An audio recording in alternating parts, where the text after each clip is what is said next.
about 6 months ago, I joined a global collective, which is organized by Distributed Press.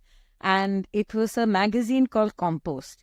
I read it in one of the freelancer sites that they were they were doing a magazine on water. Now, water is very dear to my heart. I have been campaigning for a lot of activism, citizen activism around water. So I thought it was a great chance to understand what water means to people around the world. I have one of my friends here, Shane. Shane, these are all friends and colleagues over the years. And so basically what we did was, there were 12 writers, I think, around 12 writers from around the world.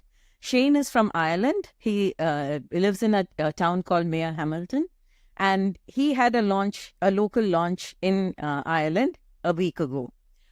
We had a global launch 2 weeks ago when it was anchored in San Francisco, which is where our editor is. So we will play the editor's message today.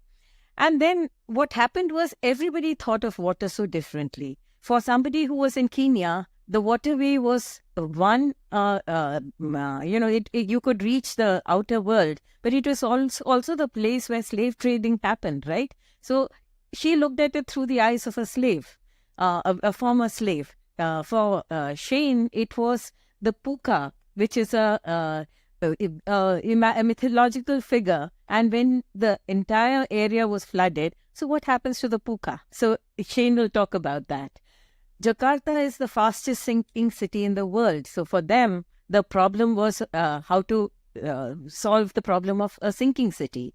In Netherlands, the rising water makes it makes it so relevant that they did think of how to protect themselves from rising waters 200 years ago, and they need to reach back to that wisdom and see whether they can contextualize it. And in India, every one of us knows that city after city goes under when it rains. We wait for the monsoons for the whole year, and when the monsoons come, all of us, there's loss of life, property, there's so much inconvenience. So there's so much that we can do around water, and we must do around water.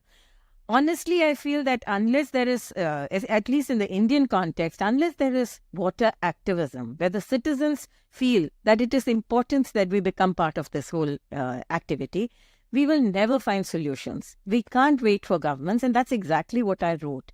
I picked up two people, one from Gurgaon and one from Bangalore. They were well-earning young professionals. But what happened was that when the water floods your houses and your offices, your dreams are going down the drain. But of course you say, I pay my taxes, why doesn't the government do something? And suddenly you find that there is a way of handling this whole thing. There are so many solutions, micro solutions, which solve macro problems. And I feel that this whole effort of mine is to make sure that these micro solutions, each one of us becomes part of that, or at least is sensitized to that. You may not actively pick it up, but you can be sensitized to it and in your own way contribute to it.